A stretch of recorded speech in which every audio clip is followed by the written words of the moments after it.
Hello, everyone. Well, here we are at the 8th day of the feast, the last great day. In other parts of the world to the east of us, the last great day was yesterday. Many of the Church of God feast attendees are already either going home or are already home and going back to their normal lives again. So as we begin this service, the first thing we will do is to take up the offering as commanded by God.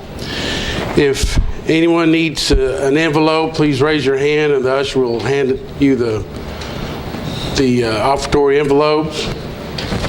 Traditionally, most of us have tallied up all the expenses for the feast so far, and you may have another amount to offer that's different than the other Holy Day offerings as usual.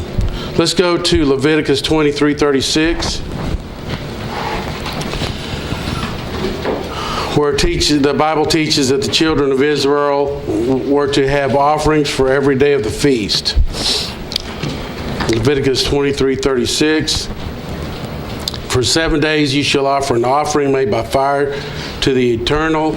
On the 8th day you shall have a holy convocation, and you shall offer an offering made by fire to the Eternal. It is a sacred assembly, and you shall do no customary work on it.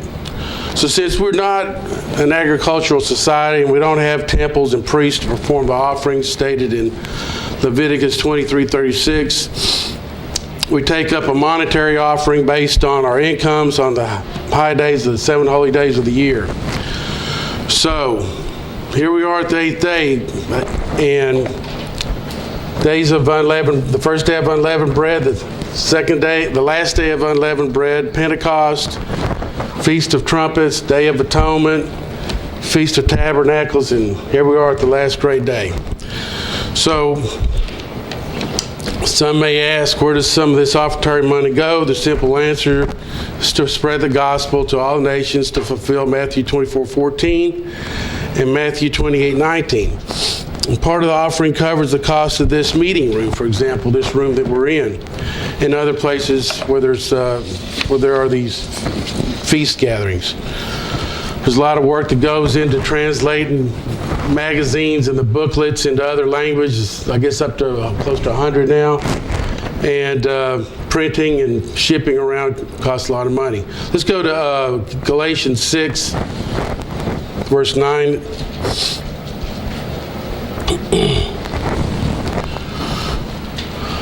Where it says, "So let us not grow weary in doing what is right, for we will reap at harvest time if we do not give up. So then whenever we have an opportunity, let us work for the good of all, and especially for those of the family of faith." Also, let's go to Luke 12:48. Jesus said, "From everyone to whom much has been given, much will be required. And from the one to whom much has been entrusted, even more will be demanded." Okay, and two more sets of scriptures. 2 Corinthians 9:6.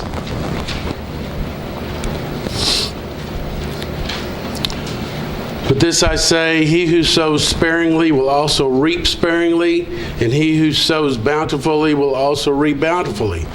So let each one give as he purposes in his heart, not grudgingly or of necessity, for God loves a cheerful giver. And God is able to make all grace abound toward you, that you always having all sufficiency in all things, may have an abundance for every good work." And one last set of scriptures, Malachi 3:8 through 10. "Will a man rob God? Yet you have robbed me. But you say, in what way have we robbed you? In tithes and offerings? You are cursed with a curse, for you have robbed me, even this whole nation. Bring all the tithes into the storehouse, that there may be food in my house, and try me now in this, says the Eternal of hosts, if I will not open for you the windows of heaven, and pour out for you such blessing that will not be room enough to receive it." So at this time, let's begin passing the offering basket around and collecting the offerings. And for those of you that may be watching this online, please go to ccog.org and click on the donations tab.